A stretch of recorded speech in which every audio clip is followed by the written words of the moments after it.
Kemarin gak sengaja lewat sebuah postingan dari seorang teman yang intinya dia tuh bilang kalau bahas politik itu nggak berguna. Bahkan bisa jadi haram katanya. Nah, di sini saya mencoba berbagi opini saya ya sebagai pembanding dengan mencoba memaparkan apa yang saya pahami lewat kasus-kasus kesalahpahaman yang berkaitan tentang politik dan Islam yang sering terjadi. Nah, terbuka untuk diskusi ya.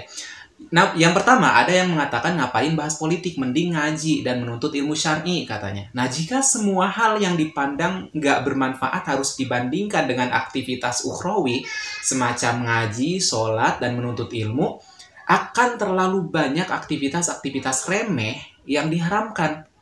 Ngapain main futsal? Mending ngaji. Ngapain piknik? Mending duitnya dipakai sedekah. Ngapain ngobrolin soal pertandingan Manchester City misalkan? Mending ngobrolin soal-soal agama. Ngapain nulis cerpen? Mending nulis makalah tentang hukum zakat misalkan. Nah, dalam pandanganmu, sesuatu dalam kasus ini yang kita bahas di politik ya, dianggap sia-sia.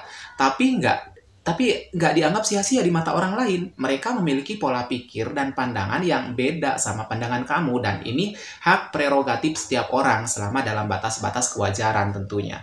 Kemudian yang kedua, ada yang bilang, dengan membahas politik itu nggak membuat kamu kaya. Kamu akan tetap miskin katanya. Nah, dia lupa bahwa justru kemiskinan itu nggak melulu soal usaha dan ikhtiar personal kita, tapi juga soal pengambilan kebijakan salah yang dilakukan oleh orang-orang di atas sana, di atas kekuasaan, yang mana mau nggak mau mempengaruhi hidup kita.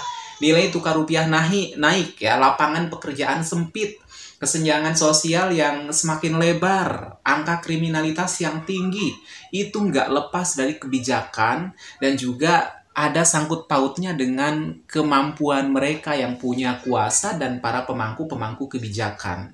Nah, sikap kritis dibutuhkan untuk meluruskan perilaku-perilaku yang tidak baik dari para pemimpin yang mau nggak mau harus disikapi dengan cara melek politik, tahu soal politik. Kemudian yang ketiga, ada yang bilang ngapain sih ngurus politik, nggak guna, mending nyari ilmu dan wawasan baru, haram debat melulu katanya.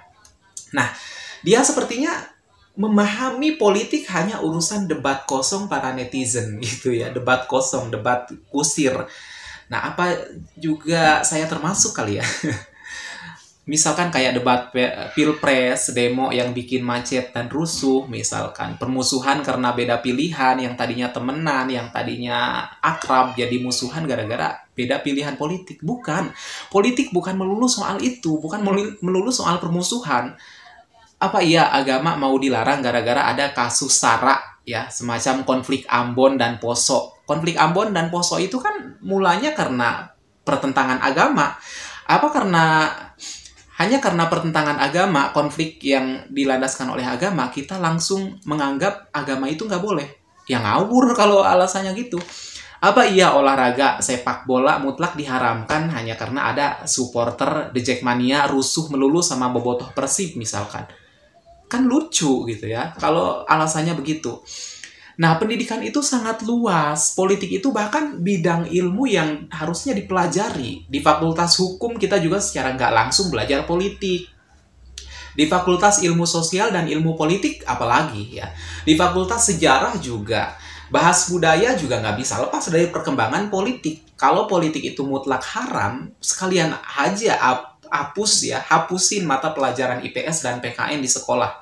Karena ngobrolin soal Orde Lama, Orde Baru, reformasi, masa-masa kepemimpinan presiden itu juga politik ya. Ngomongin pemberontakan DITII, PKI, itu juga ngobrolin politik. Apa bedanya dengan sekarang ya? Realitas-realitas bernegara yang kita jalani saat ini juga akan dipelajari oleh anak cucu kita, keturunan kita di buku-buku IPS di masa-masa yang akan datang. Terus ada lagi misalkan komentar kayak gini, emang apa sih untungnya bahas politik? Gini ya, memiliki wawasan berpolitik dan memahami perpolitikan dan paham soal hukum dan undang-undang bisa menyelamatkan kamu dari perilaku-perilaku negatif dalam kehidupan bermasyarakat dan bernegara.